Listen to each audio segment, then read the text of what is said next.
Very good morning dear all of the students.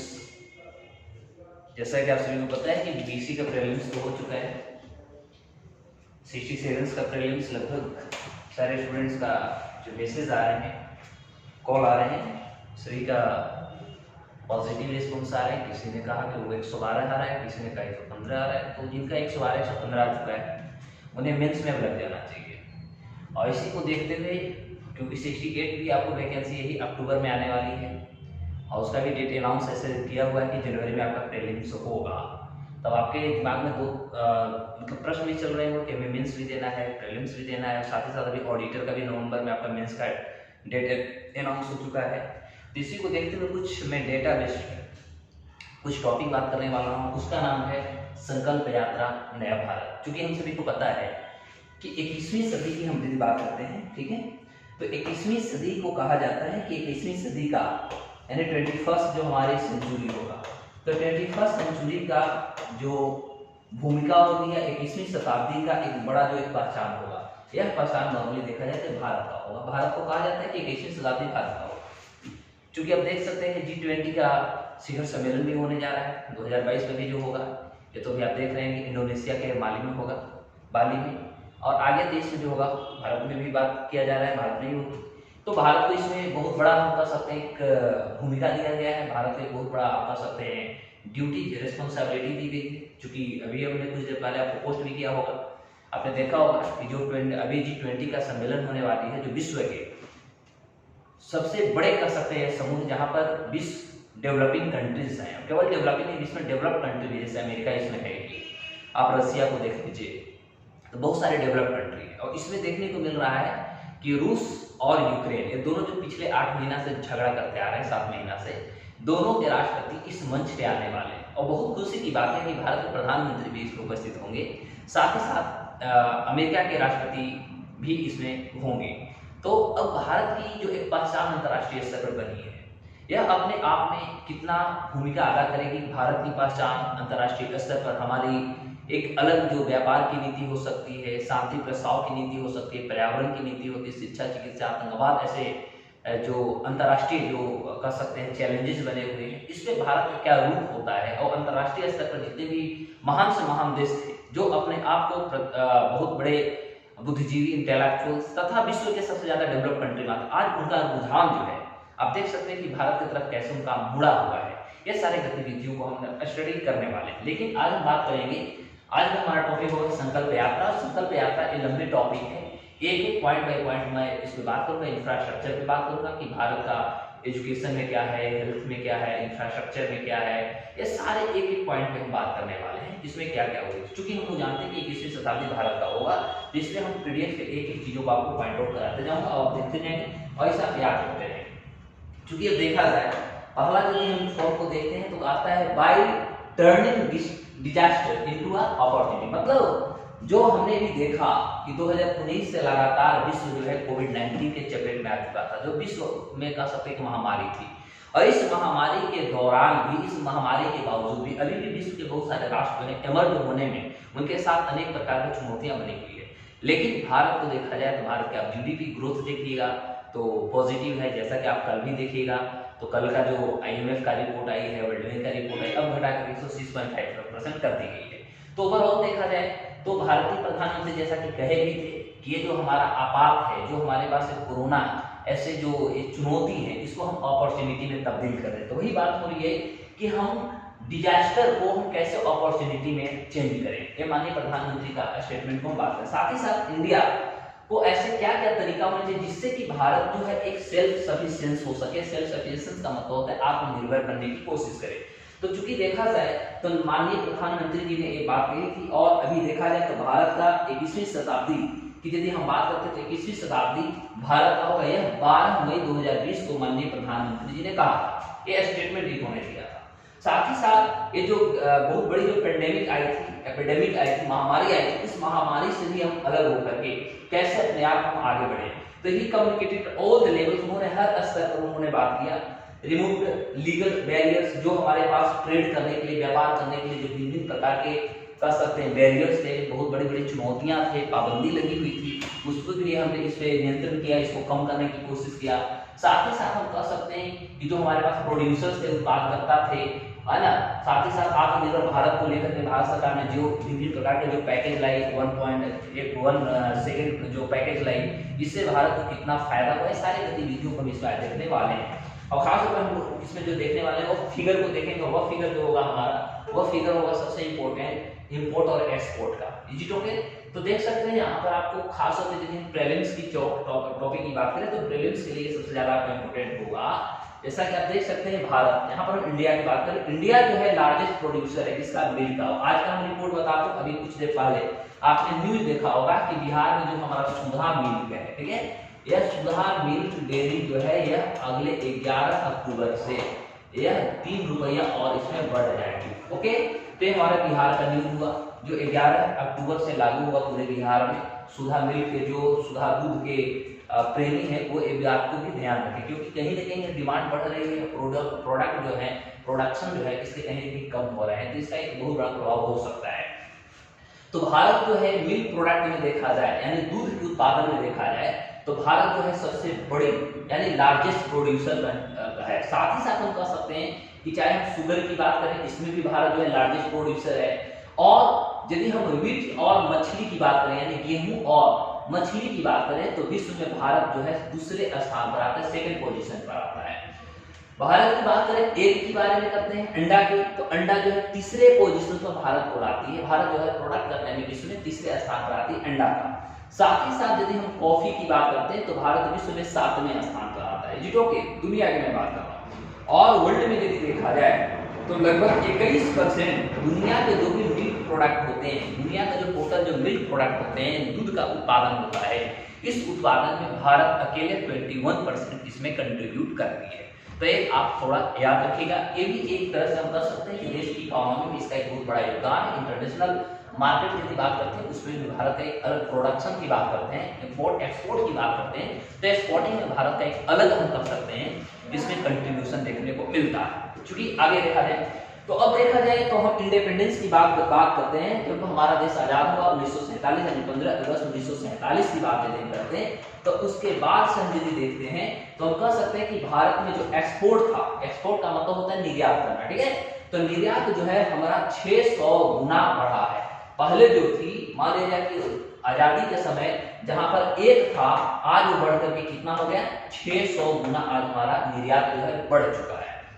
इस आधार पर हम कह सकते हैं कि 2021-22 में जो हमारा टोटल जो एक्सपोर्ट हुआ है, टोटल जो हमने एक्सपोर्ट मतलब जो हमने निर्यात किया है, वह लगभग 674 बिलियन डॉलर का पहुंच चुका है। कितना का पहुंचा है देख सकते हैं, 674 जो है डॉलर बिलियन का पहुंच चुका है। जिसमें से देख सकते हैं कि हमने गुड्स का जो एक्सपोर्ट किया है, मतलब जो हमारे सामान का जो निर्यात किया है, वह लगभग 420 बिलियन डॉलर पर पहुंच चुका है। और सर्विसेज की बात करें, सेवा की बात करते हैं, तो यह लगभग 254 बिलियन डॉलर पर पहुंच चुका है। तो ओवरऑल हम यदि बात करते हैं, ये दोनों का जोड़ लीजिएगा तो 420 बिलियन डॉलर हो गया, है ना, 420 बिलियन डॉलर, और वहां पर है 254 billion dollar. Is it okay? तो ओवरऑल यदि देखा जाए तो अभी भारत जो है विश्व में कह सकते हैं, और भारत की जो एक इमर्जिंग इकोनॉमी, जिस तरह से भी हमने आपको थोड़ा सा बताया G20 के बारे में, तो भारत जो है इतना का केवल गुड्स यानी सामान जो होता है, केवल भारत सामान जो है 420 बिलियन डॉलर का एक्सपोर्ट किया है। वहीं यदि सेवा की बात करते हैं तो सेवा भारत जो है 254 बिलियन डॉलर का निर्यात किया है। चूंकि हमें देखना होगा कि जहां पर हम सामान एक्सपोर्ट की बात कर रहे हैं, यानी हम कहीं ना कहीं इंफ्रास्ट्रक्चर और साथ ही साथ मैन्युफैक्चरिंग को हम आगे बढ़ा रहे हैं साहब। तो मैन्युफैक्चरिंग का मतलब हुआ कि हमारा जो द्वितीय जो हमारा क्षेत्र है, जिसको आप सेकेंडरी क्षेत्र बोलते हैं, तो सेकेंडरी क्षेत्र का हमारा जो कंट्रीब्यूशन है लगातार इसमें कहीं ना कहीं वृद्धि देखने को मिल रहा है। चूंकि देखा जाए तो भारत की इकोनॉमी में सबसे ज्यादा यदि कंट्रीब्यूशन देता है तो वह हमारा जीडीपी में कंट्रीब्यूशन देने वाला तीसरा क्षेत्र है, जिसको सेवा क्षेत्र या टर्शियरी क्षेत्र बोलते हैं। ओके, तो इस आधार पर देखा जाए तो आजादी के बाद एक बहुत बड़ा हमारे पास फिगर आई है। यह फिगर है कि हम एक्सपोर्ट में यदि हम बात करते हैं, केवल हम निर्यात की बात करते हैं, तो निर्यात में लगभग 600 गुना हमारी जो है इसमें कंट्रीब्यूशन बढ़ा हुआ है। साथ ही साथ हम मोबाइल एक्सपोर्ट की बात करते हैं, यानी मोबाइल निर्यात की बात करते हैं साहब, तो यह लगभग 5.5 बिलियन डॉलर का 2021-22 में हमारा टोटल इसमें कारोबार हो चुकी है। अब इसके अलावा हम पिछला थोड़ा सा रिपोर्ट को यदि हम देखते हैं, उस पे हम कह सकते हैं पीछे का रिपोर्ट जो होगा, पीछे वाला रिपोर्ट को भी हमें देखना तो पड़ेगा। सेकंड देखते हैं 2013 में यदि हम देखते हैं, 2013 की यदि आप फिगर को लेते हो तो 2013 के फिगर में हम देख सकते हैं साहब कि 2013 में हमारे पास हनी, हनी का मतलब होता है शहद, ठीक है, शहद। तो हमारे पास शहद जो था, शहद का हमने एक्सपोर्ट किया था लगभग 124 करोड़ रुपया का, ठीक है, बिलियन डॉलर का, सॉरी रुपया है नॉट डॉलर है। उसमें देख सकते हैं कि 309 करोड़ रुपया जो था वह 2022 में पहुंच चुका है। कहां हमारा 124 करोड़ रुपया मात्र 2013 में थी, और इसी को 2022 तक यदि देखा जाए तो हनी का प्रोडक्ट या हनी का एक्सपोर्टिंग जो है यह 309 करोड़ रुपया का पहुंच जाता है। मोटा मोटी देखिए जा मतलब 248 मतलब 2.5-3 गुना, मोटा मोटी कहिए 3 गुना, लगभग हम 2.25-3 गुना पहुंच चुके हैं। थर्ड वर्ल्ड मतलब तीसरी दुनिया में देखा जाए तो इंडिया जो है 8वां पोजीशन हनी प्रोडक्शंस में लेकर के आता है। सोचने वाली बात है कि हनी प्रोडक्शंस में भारत जो है विश्व में जो है कैवा पोजीशन लेके आती है, तो 8वां पोजीशन लेकर के भारत हनी प्रोडक्शंस में आती है। साथ ही साथ यदि हम एक्सपोर्ट की बात करते हैं, हनी का एक्सपोर्ट की बात करते हैं, तो हनी एक्सपोर्ट में भारत का स्थान जो होता है 9वां पोजीशन आती है। Is it okay? 2021-22 की यदि हम बात करें तो 7 million tons of wheat and one, अभी आपने देखा होगा कि बीपीएससी में इस तरह से क्वेश्चंस पूछा हुआ था, ठीक है, तो यहाँ पर भी देख सकते हैं आपका बीपीएससी का डायरेक्ट क्वेश्चन यहाँ पर आंसर मिल चुका है। तो 2021-22 में यदि देखा जाए तो हम बात करेंगे गेहूं का, है ना, 2021-22 में गेहूं का हमने क्या किया, तो लगभग 7 मिलियन टन ऑफ व्हीट यानी गेहूं का हमने क्या किया, and $1 billion worth of the coffee exported. मतलब हुआ कि देखा जाए तो 2021-22 में हम 7 मिलियन टन जो था गेहूं को एक्सपोर्ट किया, और $1 बिलियन का इसका वर्थ हुआ, जिसमें हमारा कॉफी का भी एक्सपोर्ट हो चुका है। यदि हम फूड ग्रेन की बात करते हैं यानी खाद्य पदार्थ की बात करते हैं, भोज्य पदार्थ की बात करते हैं, तो भोज्य पदार्थ में भी हमारा जो प्रोडक्शन है साहब, ये भी हमारा इंक्रीज हुआ है, थोड़ा बहुत नहीं इंक्रीज हुआ है, इसमें भी 6 गुना हमारा इंक्रीमेंट हुआ है।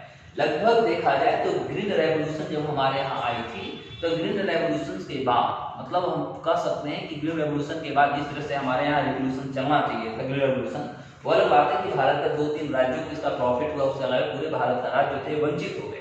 लेकिन उसके बाद इससे देखा जाए तो अभी यदि हम फूड ग्रेन की बात करते हैं, तो फूड ग्रेन में भी इसका एक बहुत बड़ा कंट्रीब्यूशन देखने को मिलता है, और यह कंट्रीब्यूशन आप देख सकते हैं कि लगभग 6 गुना हमने क्या किया, इसमें इंक्रीज हुआ है। कब से? इंडिपेंडेंस से, मतलब जब हमारा देश आजाद हुआ उस समय से अभी तक लगभग फूड प्रोडक्शन में इसमें 6 गुना इसमें इंक्रीमेंट हुआ है। जो पहले 314.51 मिलियन टन जो थी, यह 2021-22 में हो गई, और इस आधार पर भारत जो है गेहूं का प्रोडक्शन में विश्व में भारत जो है दूसरे पोजीशन पर आ चुका है। क्योंकि अभी आप देख सकते हैं कि जब अभी यूक्रेन, ध्यान देंगे, यूक्रेन और रूस के बीच में पिछले 7 महीना से जो अभी दोनों के बीच विवाद चल रहा है, युद्ध चल रहा है, इसमें आपने देखा होगा कि विश्व में लगभग जो टोटल गेहूं होता है, उस गेहूं का लगभग 28% गेहूं जो होती है, यह कंट्रीब्यूशन अकेले यूक्रेन तथा रसिया देता है। और अब सोचने वाली बात है कि भारत 2020-21-22 में गेहूं का प्रोडक्शन में यदि देखा जाए तो दुनिया का एक सेकंड पोजीशन लेकर के आ जाता है प्रोडक्शन के रूप में। तो ओवरऑल यदि देखा जाए तो भारत का चाहे एग्रीकल्चर हो या अनेकों प्रकार के हम फील्ड की बात करते हैं, विभिन्न प्रकार के हम क्षेत्रों की बात करते हैं, तो भारत का एक बहुत बड़ा कह सकते हैं कंट्रीब्यूशन देखने को मिल रहा है। अब हम बात करते हैं खादी ग्रामोद्योग के बारे में। क्योंकि आप सभी को पता है कि भारत खासतौर पर बिहार में खादी ग्रामोद्योग का स्थापना जो है गांधी मैदान के पास किया। माननीय उस समय के जो हमारे राष्ट्रपति थे महामहिम कोविंद जी, उन्होंने आकर उसको फीता काटे थे, या सकते उद्घाटन किए थे। तो अब khadi became a fashion brand. अब प्रश्न होता है जिस तरह कि आपने देखा हो KVIC एक कमीशन भी भारत में गठन किया गया है। और अभी नहीं हम बात करें उस समय की जब नरेंद्र मोदी जी गुजरात के मुख्यमंत्री थे, तो उस समय से ही इन्होंने खादी को बहुत आगे बढ़ावा देने की कोशिश की है। साथ ही साथ हम कह सकते हैं कि जब भारत हमारा गुलाम था, अब स्वदेशी मूवमेंट के दौरान भी आप देखिएगा या अंग्रेजों के समय में आप भी देखिए, तो कहीं न कहीं भारत का जो कॉटन था, भारत का जो खादी था, यह सर्वोपरि थी। और भारत के कॉटन कपड़ा को यहाँ से बल्कि विदेश इंग्लैंड ले जाया जाता था। तो भारत का जो कॉटन का जो बिजनेस या ट्रेड रहा है ये बहुत पुरानी रही है। यह हम केवल आधुनिक काल की नहीं बात करेंगे, बल्कि प्राचीन समय के भी आप इतिहास को पढ़ते हैं तो वहां पर भी इसका आपको एविडेंस और इसका जो प्रूफ होगा वो मिल जाएगा। तो चूंकि अब हम बात करेंगे कि जो खादी जो हमारी पहचान है इंडिया का, खासतौर पर बिहार की बात करेंगे, ठीक है, तो खादी जो है अब हमारे यहाँ फैशन ब्रांड हो चुका। अब हर लोग चाहते हैं कि हम इसे आगे बढ़ाएं, तो ये क्यों नहीं होगा? जैसा कि हम लोग वोकल फॉर लोकल, माननीय प्रधानमंत्री जी के द्वारा एक योजना चलाई गई है, इसमें यही तो बताया गया था कि हमारी जो अपनी प्रोडक्शन है, ऐसा नहीं कि हम विदेशी प्रोडक्शन को यूज नहीं करेंगे, हम यूज करेंगे, लेकिन जो हमारा इंडिजीनियस है, जो घरेलू हमारा उत्पाद है, इस घरेलू उत्पाद को हम और आगे बढ़ावेंगे, बल्कि इसको इनकरेज करेंगे। Is it okay? तो इसको देखते हुए जिस तरह से इस पे एक अभियान चलाई गई, इसके लेकर के एक संस्था का गठन किया गया, KVIC के नाम आपने सुना होगा, और जिसकी शुरुआत जो थी बिहार से ही किया गया था। बिहार के खगड़िया के आप तिलहाड़ा गांव के नाम सुना होगा।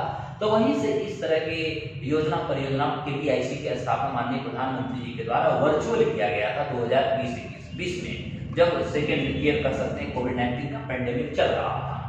तो इस तरह के जो खास तौर पे खादी को लेकर के यदि देखा जाए तो खादी फॉर नेशन एक कैंपेन चलाई गई, ठीक है, और खादी फॉर फैशन भी एक हमारा कैंपेन हो गई, और यह इंप्रूव हमारे किया खादी को 2003 में। सोचने वाली 2003 का मतलब हम बात करें डायरेक्ट मोटा मोटी नरेंद्र मोदी जी को, जब वो गुजरात के मुख्यमंत्री थे।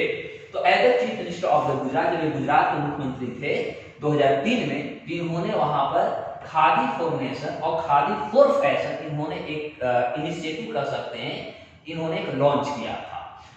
अब देखने वाले ये इतने इनहैंस हुआ, इतने आगे बढ़ा, carrying the resolution of khadi for the transformation, आगे जाकर के खादी जो है ट्रांसफॉर्मेशन का रूप लेने लगा when he became the prime minister in 2014 में। अब he resolve the khadi related to issues and encourage the countrymen to produce khadi. अब देखिए बात वही आ गई जो हम आपको पहले बता रहे थे। तो पहले से ही हमारा एक प्राचीन एक समय रहा है, प्राचीन हमारा एक कह सकते हैं मजबूत हमारे पास हिस्ट्री रही है कि हम खादी का उपयोग बहुत पहले समय से करते आ रहे थे, और उसे आगे बढ़ाने के लिए वोकल फॉर लोकल ऐसे इनिशिएटिव इसमें बहुत बड़ा योगदान दिया, और हम इसको आगे बढ़ाने की कोशिश करना शुरू कर दिए। तो इस आधार पर देखा जाए तो इसको ये बहुत इंकरेज किया गया, जिससे कि हर भारतीय इसको माने और इस चीजों को आगे लाए। तो पिछले 8 साल में यदि देखा जाए तो इसका जो इंक्रीमेंट है या खादी का जो प्रोडक्शन है, ये लगभग देखा जाए तो पिछले देखा जाए तो लगभग 4 गुना इसकी इंक्रीमेंट बढ़ी पिछले 8 साल में यदि देखा जाए तो ये भी अपने आप की बहुत बड़ा उपलब्धि है। साथ ही साथ यदि हम देखा जाए तो पहली बार हम यदि देखें, पहली बार तो खादी जो है आज टॉप फैशन ब्रांड हो चुका है, इससे पहले ऐसा नहीं थी। और इसको लेकर के भारत सरकार भिन्न खास तौर पर आप याद रखें KVIC को आप याद रखिएगा, क्या खादी विलेज इंडस्ट्रीज कमीशन, एक संस्था का गठन किया गया था इसको बढ़ावा देने के लिए, आगे बढ़ाने के लिए। तो खादी का भी अपना एक पहचान है, इसकी भी एक बहुत बड़ी हम कर सकते हैं देश को कंट्रीब्यूशन देखने को मिल रहा है। अब आगे यदि देखा जाए तो हम देख सकते हैं we started from the bottom and work our way up. ये हमारे माननीय प्रधानमंत्री जी के द्वारा कुछ स्टेटमेंट दिए गए हैं।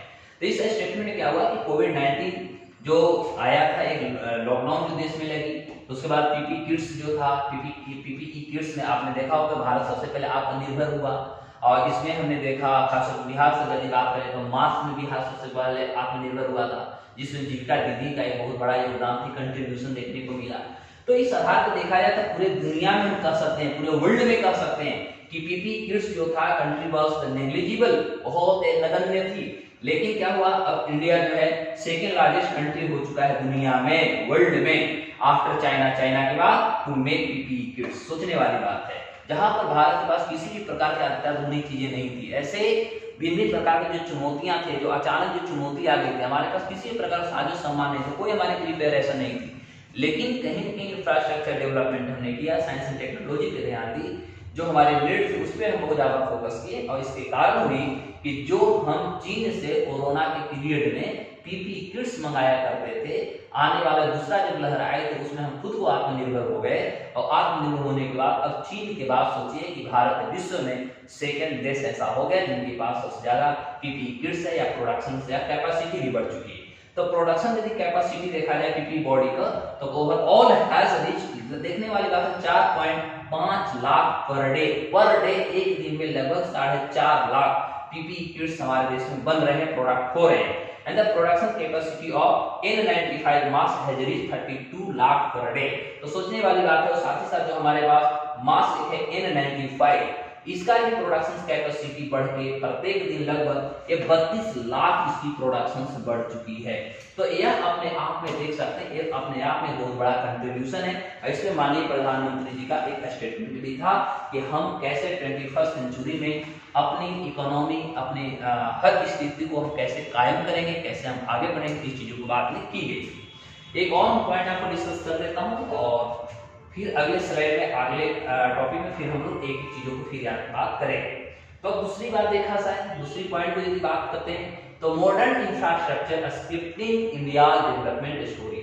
अब चूंकि देखा जाए तो भारत जो है, यदि सेकंड में हम बात करते हैं तो भारत जिस तरह से अभी वर्तमान में हर चीजों में भारत आगे बढ़ रही है, हर चीज पे फोकस कर रही है, ये चीजों को देखा है। तो अभी हमारे पास खासतौर पे हम इंफ्रास्ट्रक्चर की बात कर रहे हैं, और इंफ्रास्ट्रक्चर में हम बात करेंगे नेशनल हाईवे की। तो हमारे पास जो नेशनल हाईवेज हैं साहब, ये नेशनल हाईवे अभी हमारा पर डे ट्रिपल्ड हो गए हैं, ठीक है। जहां पर 2013-14 में हमारे पास 12, 2021 में 37, अब हमारे पास टारगेट पूरा करना है कितना का, तो प्रत्येक किलोमीटर पर डे की बात है, ठीक है। अब हमारा हुआ 50 किलोमीटर पर डे, यानी अब सरकार की टारगेट है कि हम नेशनल हाईवे जो होगा, है ना, राष्ट्रीय जो हमारा हाईवे होती है, तो उन्होंने कहा कि नेशनल हाईवे को पहले जहां हमारा 2013-14 में मात्र 12 किलोमीटर एक दिन में बनती थी, 2020-21 में जो हमारा 37 किलोमीटर बनता था, अब इसको हमने टारगेट पूरा कर लिया, लगभग 50 किलोमीटर पर डे हम नेशनल हाईवे बनाने के एबल हो चुके हैं, या कह सकते कैपेबिलिटी हमारी आ चुकी है। तो अभी देखने वाली बात है कि 2013 में हमारे पास नेशनल हाईवे जो थी 91,287 किलोमीटर, वहीं 2021 में देखा जाए 41,345 किलोमीटर। अब इस तरह से road now connect 99% of the countries rural area. आज के डेट में यदि देखा जाए तो भारत के लगभग 99% जो ग्रामीण क्षेत्र हैं, वह ग्रामीण क्षेत्रों में लगभग सड़क से ग्रामीण क्षेत्रों को जोड़ दिया गया है। 99%, मोटा मोटी 100% जो कुछ ही ऐसा पार्ट होगा जो इससे भी वंचित होगा। तो जहां पर 2013 में 3,81,315 थी, अब ये 2020-21 में 7,05,817 हो गया। और ये हमारा जो है सारे जो है किलोमीटर में फिगर है, ध्यान दीजिएगा, ये सारे जो फिगर है हमारे किलोमीटर में फिगर है। तो चलते हैं अब हम लोग की स्लाइड में कुछ और इंपॉर्टेंट चीजों को देख लेते हैं। तो चूंकि देखा जाए तो अभी पहली बार ऐसा देश को देखने को मिला है कि हम इन्वेस्टमेंट ज्यादा से ज्यादा अब हम करना शुरू कर दिए हैं। हमारी इन्वेस्टमेंट अब ज्यादा से ज्यादा बढ़ रही है, और वह इन्वेस्टमेंट जो हमारी बढ़ रही है वो इंफ्रास्ट्रक्चर डेवलपमेंट को लेकर के बढ़ रही है, वह बढ़ रही कंस्ट्रक्शंस को लेकर के बढ़ रही है, जिससे कि हम वर्ल्ड क्लास इंफ्रास्ट्रक्चर बनाने की कोशिश करें। इसी में आपने देखा होगा कि अभी रानी कमलावती एक रेलवे स्टेशन मध्य प्रदेश में बनाई गई है, जिससे पहले नाम था हबीबगंज रेलवे स्टेशन। आपने देखा होगा कि वहां पर पूरा का पूरा जो हमारा एयरपोर्ट होता है, एयरपोर्ट का पूरा साजो सम्मान वहां पर विकसित की गई है, एयरपोर्ट आपका से डेवलप की गई है। तो ये सारे हम कह सकते हैं वर्ल्ड क्लास जो हमारा इंफ्रास्ट्रक्चर डेवलपमेंट होती है, इसको बढ़ावा देने के लिए सरकार इस पे कार्यरत है। चूंकि देखा जाए तो पहले हमारे पास जो नेशनल हाईवे का कंस्ट्रक्शन का जो एवरेज स्पीड था, है ना, उसमें अब लगभग 25% इसमें ग्रोथ हुआ है, कह सकते हैं 25% का इसमें इंक्रीमेंट हुआ है। अब हम देख सकते हैं कि नेशनल हाईवे नेटवर्क जो है लगभग प्रोग्रेस में है, और इसका विकास लगभग 65,000 किलोमीटर लंबा हो चुका है। ध्यान दीजिएगा, लगभग 65,000 किलोमीटर लंबा नेशनल हाईवे नेटवर्क हमारा प्रोग्रेस में है और ये डेवलप कर रही है। 550 ऐसे हमारे पास डिस्ट्रिक्ट्स हैं जो हाईवे से साहब कनेक्ट हो चुके हैं। 550 डिस्ट्रिक्ट्स ऐसे हैं भारत के जो नेशनल हाईवे से कनेक्ट हो चुके हैं, and with more than 4 lens, है ना, और साथ ही साथ उसमें 4 लेन से भी ज्यादा की सड़कें निर्माण की जा रही है। क्योंकि आपको ये भी पता है कि बिहार में भी जो है 4 एक्सप्रेसवे का निर्माण हो रहा है ना। तो इस तरह से हम डेवलपमेंट की एक एक सीढ़ियों को हम क्या कर रहे हैं, गिनते जा रहे हैं, आगे बढ़ते जा रहे हैं। अब आप देखेंगे कि अगला होता है 194 projects have been completed under the port based on development programs. अभी सागरमाला परियोजना के आपने नाम सुना होगा, सुना है ना। तो सागरमाला परियोजना के तहत लगभग 194 प्रोजेक्ट्स को अभी तक कंप्लीट किया जा चुका है। सागरमाला परियोजना, ध्यान दीजिएगा, तो 194 प्रोजेक्ट्स को अभी तक पूरा कर लिया गया है। और साथ ही साथ यदि हम कॉरिडोर की बात करें तो पहले हमारे पास जो कॉरिडोर था वह लगभग कॉरिडोर मात्र 6 हमारे पास कॉरिडोर थे। अब हमारे पास एक कॉरिडोर की संख्या 6 से बढ़कर के 50 हो चुका है साहब। विजिट ओके, लगभग 27 हमारे पास एक्सप्रेसवे जो है वह ऑपरेशनल हो चुके हैं। ऑपरेशनल का मतलब हुआ अब काम करने लायक हो चुके हैं। इसमें आपने देखा होगा यमुना एक्सप्रेसवे, आपने देखा होगा कि भारत के लड़ाकू विमान को भी उतारा जा चुका है। और इस तरह से भारत में एक्सप्रेसवे का निर्माण किया जा रहा है, जो कि आने वाले समय में यदि किसी भी प्रकार के देश पर कोई संकट आती है, कोई बाह्य आक्रमण होता है, तो उसे मुंहतोड़ जवाब देने के लिए हमारा जो नेशनल हाईवे होगा उस पर ही हमारा लैंड करेगा लड़ाकू विमान, और जहां से देश को सुरक्षा प्रदान की जाएगी, उस लेवल से यहाँ पर डेवलपमेंट की बात किया जा रहा है। वर्क इज इन प्रोग्रेस, लगभग 25 एक्सप्रेसवे से भी ज्यादा पर भी और काम चल रही है, और 27 एक्सप्रेसवे हमारा जो है अब भारत में काम करना शुरू कर दिया है। साथ ही साथ देखा जाए तो लगभग 9367 प्रोजेक्ट्स ऐसे हैं जो नेशनल इंफ्रास्ट्रक्चर पाइपलाइन प्लान से जुड़े हुए हैं। ध्यान देंगे, 9367 ऐसे हमारे पास प्रोजेक्ट्स हैं देश में जो नेशनल इंफ्रास्ट्रक्चर पाइपलाइन प्लान से जुड़े हुए हैं, और इसका कॉस्टिंग लगभग देखा जाए तो 142 लाख करोड़ रुपया पड़ता है। और कार्य जो है लगभग देखा जाए तो 2444 प्रोजेक्ट का लगभग काम खत्म हो चुका है। टोटल हमारे पास प्रोजेक्ट है 9367, जिसमें 2444 प्रोजेक्ट का काम हमारा कंप्लीट हो चुका है। तो यह देश के लिए एक बहुत बड़ा इंपॉर्टेंट चीज है। और more than 8000 kilometre of roads, साथ ही साथ इसमें भी और हमें कुछ डिस्कस करना होगा।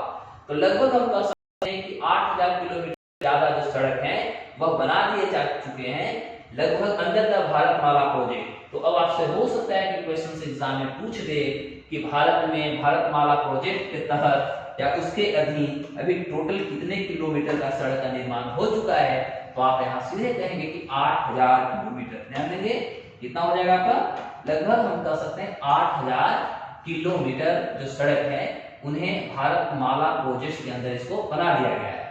और साथ ही साथ 11 एक्सप्रेसवे पर इस पे भी काम चल रही है, और जो 11 एक्सप्रेसवे काम करे वह भी भारतमाला प्रोजेक्ट के अंदर काम कर रही है। तो एक चीजों को भी आप ध्यान देंगे क्योंकि आपको आने वाले एग्जाम के लिए बहुत इंपॉर्टेंट होगा।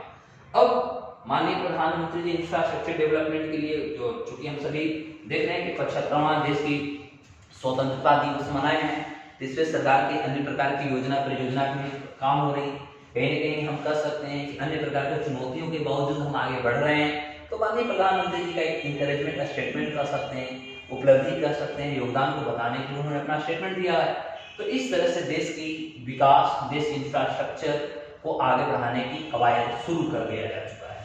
अगले फिगर में हम लोग और बहुत सारे चीजों को देखेंगे। इस तरह से पॉइंट बाय पॉइंट हम आपको विभिन्न चीजों को आगे बताएंगे। आगे हम लोग पढ़ेंगे कि भारत में और कौन कौन से ऐसे प्रोजेक्ट्स हैं जो लॉन्गर हैं। उसमें जैसे आप प्रगति शक्ति के नाम आपने सुना होगा, अटल टनल है, कोसी रेल ब्रिज है जो बिहार में है। ये सारी चीजों को हम लोग अगले डिस्कशंस में देखेंगे। तब तक के लिए नमस्कार, जय हिंद, फिर मिलेंगे।